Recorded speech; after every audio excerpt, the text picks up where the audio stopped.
In today's video, you will learn whether we are going to start the Accelerator program or not, how is my German doing, what's up with Obsidian, what I've been reading, and a little bit about my crafting. Let me welcome you in my apartment in the slightly new set. I apologize for the curtains, but today in Berlin is 34 degrees. It's extremely hot inside and outside, so I drew all the curtains to keep the temperature in the apartment low and created some sort of Twin Peaks setting. I hope this will not hinder the quality of the video. The most importantly is the content, right? But this looks like quite a nice setting, so maybe you will like it. Let's start with the Accelerator program. On Monday, my co-founder came to Berlin in order to sign the contract with the Accelerator on Tuesday. Everything was set to success. She arrived late in the evening on Monday. We had a drink, a long chat until probably 1 a.m. We bonded, we really had a good conversation. And on Tuesday, yesterday, we arrived to the co-working space where the Accelerator is based, ready to sign the contract. To our biggest disappointment, the director of the program told us that the Senate of Berlin still has not put any budget into their account, therefore they cannot pay us, so the project is still pending. Therefore, they want us to start on October 1st, which is fine. But then, because they don't know when the money from the Senate will arrive to their account, they still don't know when they can sign the contract. It can be this week or it can be in 1 or 2 weeks. But there is a little problem. My co-founder is currently not the resident of Berlin. She lives next to Bremen in the north of Germany. Because the money comes from the Berlin city, both of us need to be residents because then we will pay taxes to the city and hopefully register our company here in Berlin as well. Since she is a non-European citizen, she's from Ukraine, she needs some time for her documents from her file, residency file, to be transferred from where she is now to Berlin. It can take anything between 3 to 6 weeks. It means that if we sign the contract in the end of September, there is no chance physically for her to get the residency in Berlin. We don't know how much time it will take. So this actually hinders her participation in the program. And it also means that I will not be able to do the program without my co-founder. It looks like the Accelerator didn't think through. They didn't know about these things, even though they knew that my co-founder was non-EU citizen. They somehow weren't ready for that. They didn't know what to answer. So that puts us in a very difficult situation and also stressful situation because we are dependent on the signature of this contract and we still don't know when this will happen. We're a little bit in the limbo, and also we're a little bit disappointed because the Accelerator should have known about all of this and they just don't have any contacts in the Berlin administration or anything. So we're not the first startup who starts the program with them, and we're probably not the first startup where somebody is non-EU citizen. So they should have known and they should have done everything from their side to help us. So that's a little disappointing, and we are waiting now every day to hear good news from the side of the Accelerator. But now everything is put on hold. I was really excited that we would be able to start the program on Monday already, but not. So we're going to have 1 month of well, we will be working on the startup, but it's a little bit low motivation. So we decided that we will be looking around for other programs. Since we haven't signed the contract yet, we didn't commit to this program yet, means that we are free to do whatever we want. And if we find something suitable for us, we will not hesitate to apply and to continue kind of like our way. I think it's only fair to continue doing things that are good for us. If we meet a program that wants us, then we will apply. Even though we're hopeful, but we don't know when this contract will be signed. If this happens in the beginning of September, then we have higher chance of success with my co-founder's residency and all. And if not, then there is a risk that we will not be able to participate in this program. And that's a little bummer. 2.5 weeks ago, I took a pledge of diving into my German language. I go through these periods of learning German and then stop learning German. And 2.5 weeks ago, I decided to use the meta learning method proposed by Tim Ferriss and applied it to my German language. So let me explain very quickly what is this meta learning method. In itself, meta learning is the ability to learn how to learn. This particular method, proposed by Tim Ferriss, is called DSSS, DSSS, where D stands for deconstruction, selection, sequencing, and stakes.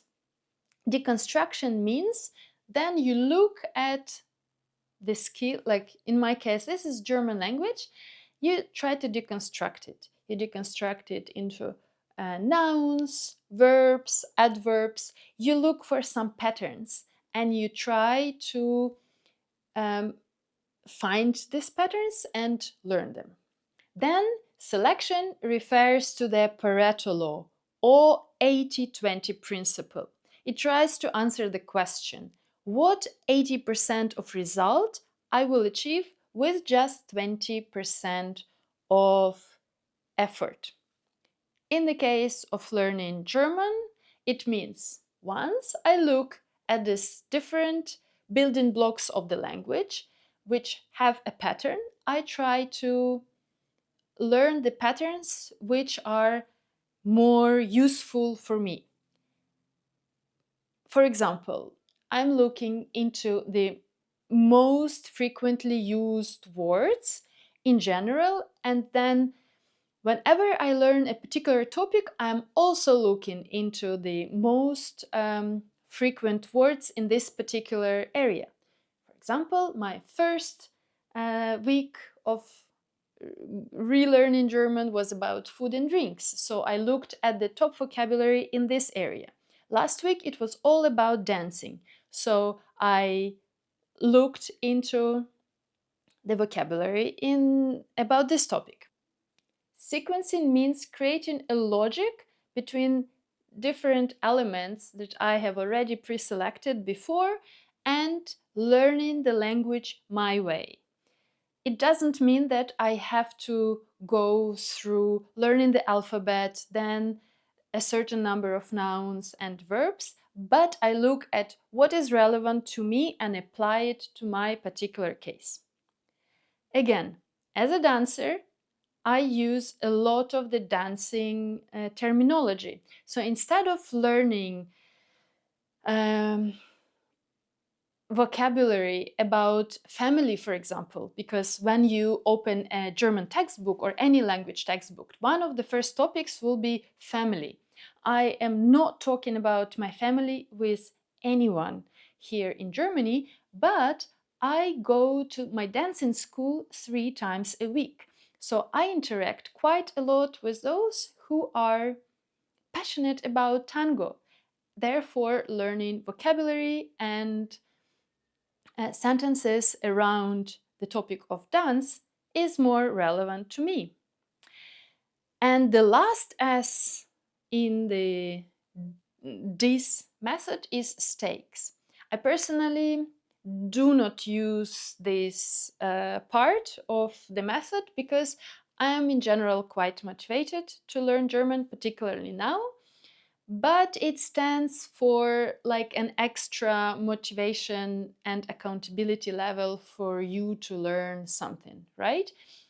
It can be anything between deciding to commit financially to a course and to put like a financial stake. For example, I can say that if in a month I don't learn German, I will pay or I will donate a certain amount of money to an organization or something like this. Or I can find an accountability partner who will be nagging me all the time and asking me, how's your German? How's your German? So this is in short the DIS method. If you are interested to learn more about this, I can put down below 2 videos from Team Ferris Talks. One is describing the DIS method a little bit more into detail. It's his TED Talk about this DIS method. And the other video, which is a little longer, is where Tim Ferriss explains how he uses the meta-learning method to learn foreign languages for himself. Maybe you will get excited about learning languages after this video too. So my progress this last week was really slow. If you watched my last video, you knew that I had a little personal situation with a breakup, and I was very much into the grieving state. After I broke up with my boyfriend, I could not be motivated to learn German or to dedicate my time to the startup. In order to grieve, I allowed myself this time alone, but then I also tried to be surrounded by people. I created different social situations where I would be with somebody so I could shift my mind a little bit from the breakup. Meanwhile, it's been a small development, or rather a big development, because he wrote to me and offered to talk. And when we talked, he said that it was painful for him to lose me. He didn't want to lose me, and the situation was really complicated for him and for me. And he understood that I became a prisoner of his situation with his ex-partner and his child. And so he offered certain changes in his behavior, and he proposed us to go back. After thinking about this for some time, I decided to give him another chance. I feel that he is the person who really stands for his words. I believe him when he says that he wants to change and impact the situation in the positive way. And I also proposed something that I could do differently in order to maybe wait during this not very easy situation for him. But we decided to start it slow, to start it to take like a slow early start, as if we're dating for the first time. And let's see where it will bring us. 2 weeks ago, I also took a pledge, or rather decided to experiment with using Obsidian. Obsidian is an app that allows you to catalog and store information. And it also creates connections between different pieces of information. In general, I'm not very good at tracking what I learn, what I read, what I think. I have a lot of notebooks, I have a lot of pieces of paper around the house and in each of my bags, but I'm not very great in combining this information and putting together. So Obsidian, using Obsidian for me is a way of organizing it. And why I decided to do it, because I consume quite a lot of information. And I think that I know a lot of things, but of course I don't remember all of it well. And when a moment comes when I need to retrieve certain information, I'm unable to do this, or I'm able to do it partially. And that's the reason for me to use Obsidian. I cannot say that I was very active with this app. I still have not developed a habit of using it, even though I try to keep it open almost every day and I see it on my desktop. But I don't update notes there every day. I still continue using paper to write stuff, but not Obsidian. Speaking of habits, a few months ago, or rather already 2 years ago, I read the Atomic Habits book, which actually changed how I look at habits and how I cultivate habits. Point number 1 is to create infrastructure for your habit to stick. For instance, if I want to practice yoga every day, I should have the yoga mat already unrolled next to my bed, so when I see it, I immediately step on it first thing in the morning. So this is creating infrastructure. In case with the Obsidian, I have it on my desktop, I have it open, but for some reason I don't reach there every day. And then another important and valuable insight for me from the Atomic Habits was like habit stacking. It means that if you already have a habit that is ingrained into your life, use the new habit, organize your new habit around this one. For example, this yoga situation, mat, right? So if this is already my habit, then I can put a notebook next to the yoga mat. So before or after my yoga session, I write my morning pages there. This I did, and this actually helps. I write morning pages almost every day, not every day still, but this habit stacking was very beneficial for me. It kind of makes sense. But yeah, this Obsidian situation, I don't know how to make it stick. Maybe I need more time, maybe not. Maybe I will be forever the note-taking girl, the paper note-taking girl. Lastly, I want to talk with you about what I've been reading, because I read a lot and reading is a huge part of my life. It transports me into different worlds, into different mindsets, into different geographies and situations that I will never be able to experience myself. And it allows me to become more understanding of the world, but also of me. It lifts the barriers which stand between me and the world. It makes me more human. That's for sure my personal take on it. And lately I have discovered a new writer for me who has become my favorite writer at the moment. And she is a French writer, Véronique Olmi. That's her. I read 3 books written by Véronique Olmi, and I wanted to tell you about each of them. I cannot find the 3rd book for some reason, but I'm sure it's somewhere here. I will add a link to this book or a picture here on the screen so you will be able to see it. Meanwhile, I want to tell you why I like this writer. First reason is the language. She writes in such a way and she describes emotions, people, and things in such a manner that resonates with me personally. It's very down to earth, and at the same time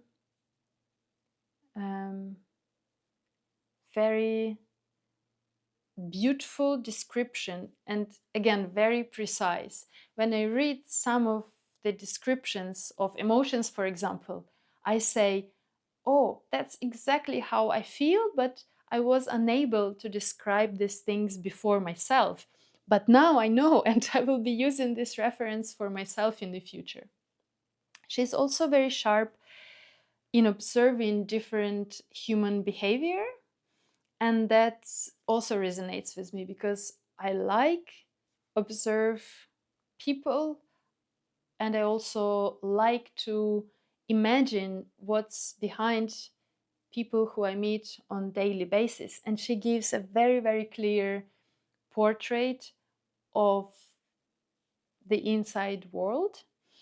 And the second reason why I like this writer is that she touches on very interesting topics.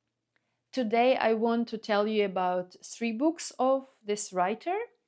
Only 2 books are translated into English. The first book that I read, I cannot find it here, it's called Bord de mer in French, and in English they translated it as Beside the Sea. This is a very sad and tragic story of a mother who kills her 2 children. A few years back, I listened to the podcast, the Guardian book podcast, which doesn't exist anymore. In one of the episodes of the Guardian book podcast, I heard about Véronique Olmi and Bord de mer, and about this sad story of infanticide. From the very first pages of the book, you already know what will happen. You know what tragedy is about to unfold, and you are participating in this. And you want to stop this woman, but also you want to know why is she doing this. And the sadness of the story, the sadness and the drama of the life of this woman makes you almost sick physically. It moved me so much from the inside, and quite a lot of time when I read something like this, I feel compelled to doing something, but yeah, I just didn't know what I could do. It's a very short book, less than 100 pages, but oh my God, I was afraid to read, to open the next page. I didn't know at which moment she wanted to kill her children and how this would happen. But yeah, I would recommend this book, even though it's extremely sensitive and a very special topic, but it's a great read. The second book that I read is this one. It's called Le Premier Amour, The First Love. It's a very beautiful story of a woman who finds an announcement in a newsletter from her first love, who lives in Italy. She leaves her husband after 25 years of marriage. Actually, she leaves her husband on the day when they celebrate their 25th wedding anniversary. She takes her car and she drives to Italy to meet her first love.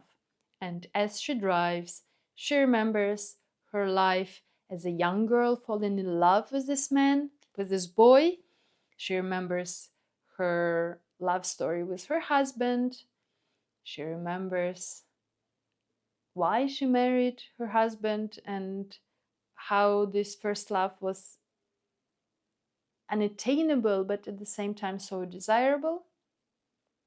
And then we will learn everything what happens with her from the moment she meets with this man who is now in his 50s living in Italy.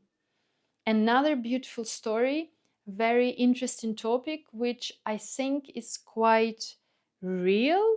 I can't believe that somebody can leave their partner to pursue, to research, to look for their first love.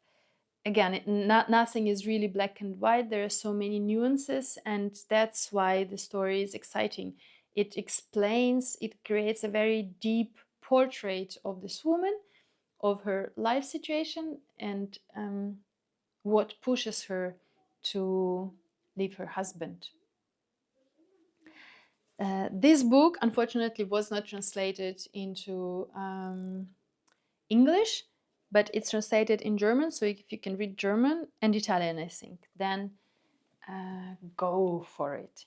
And the last book, I still haven't finished it yet. I'm at the page 348. It's like half of the book. It's called Les Évasions Particulières in French and in English. And they translated the title as Daughters Beyond Command. It's a story of a family. It's a family saga. Story of three girls, three sisters, who grow up in the 70s, and how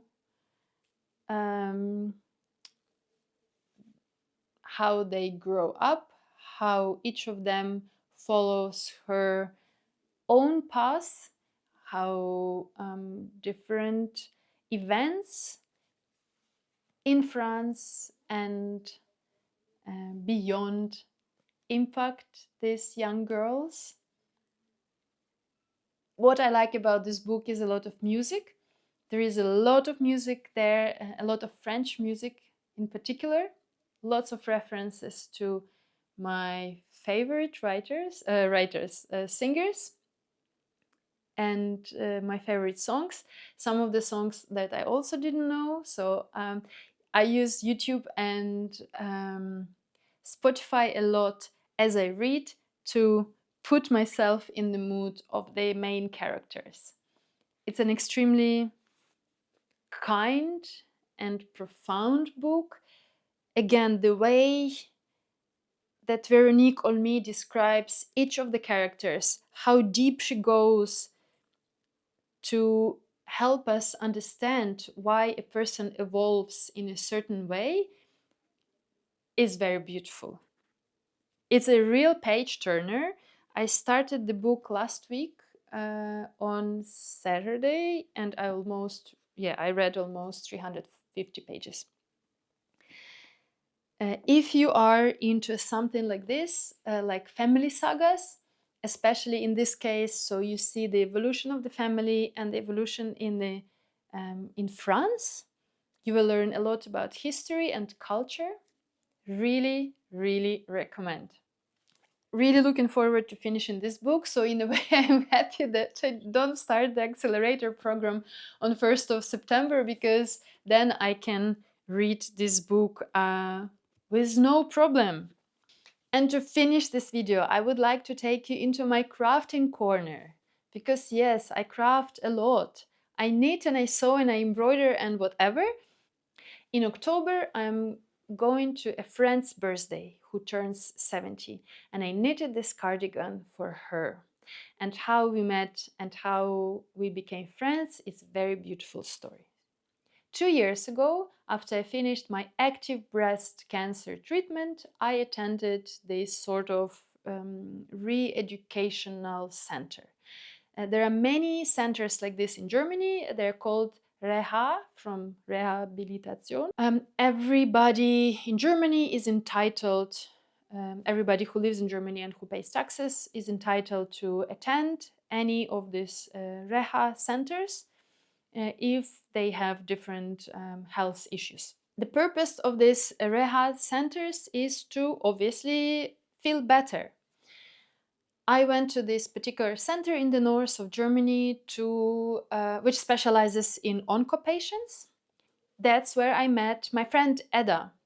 I met her in the queue to the doctor, because when you check in to this center, they need to run a bunch of tests, like basic blood tests, pressure, heart stuff, like whatever. So just they establish your file, and then you have a 3 or 4 week kind of treatment / cure / re-education. So I was waiting for the blood test, and then I saw Edda, who was so bright and radiant. And on top of that, she was carrying a furoshiki bag. If you don't know what is a furoshiki bag, it's a very typical Japanese Japanese object that it's like a piece of paper that you use for wrapping things, but you can also use it as a bag. You fold it and knot it in different way to create beautifully looking bags. And since I lived in Japan, I have several furoshiki myself, and I like carrying them. Long story short, I see this woman, very beautiful, very radiant, carrying a furoshiki bag. And of course, only people who live in Japan carry furoshiki bag. So after dinner, I came to her and I asked whether she lived in Japan. And she said yes. Turns out she lived in Japan for 25 years. She is an artist, and she used to be an artist. She created in Japan for 25 years, had a very interesting experience there, and we connected on that. And slowly we discovered a lot of common interests in general, a lot of passions, and we bonded. And she has the age of my mom. She is only 3 months younger than my mom, but in a way I don't feel like she is like my mom, because my mom is a little bit more traditional and maybe more down to earth, while Edda is very bubbly, sparkly person. She is very young in her head and she's very jumpy. She's nothing like a 70-year-old woman. And so I decided to knit her a cardigan for her 70th birthday, which is designed by a Japanese artist. After I finish talking about this, I will show you a close-up of the sweater and of the pattern. And that's exactly, so this pattern, this cardigan is exactly what Edda is. And this is the sweater that I've already knitted. There is still a lot of work. There are a lot of ends of different colors on the wrong side of this cardigan. I need to nicely hide them and then sew the cardigan together, attach buttons and wash it, and then it will be wearable. As you can see, I only steamed the back part, which looks very flat, unlike the other parts. And this is how this cardigan looks on the model. The name of the designer is Erika Tokai. I really love her designs. It's very playful and almost childish, but then come on, you're never serious to wear a nice cardigan, right? So I really hope that Edda will like this sweater. It was quite a wide range of topics, from Accelerator to relationship to books to crafting. I wish you all the best. Have a great day. Please write in the comments if you like this format, if you found any of the topics interesting. I'm still discovering, I'm still exploring the format that I'm comfortable with. And also, this is the 10th episode of the vlog, so first huge milestones. Thumbs up and subscribe if you haven't done so. I will see you very soon on this channel. Bye bye.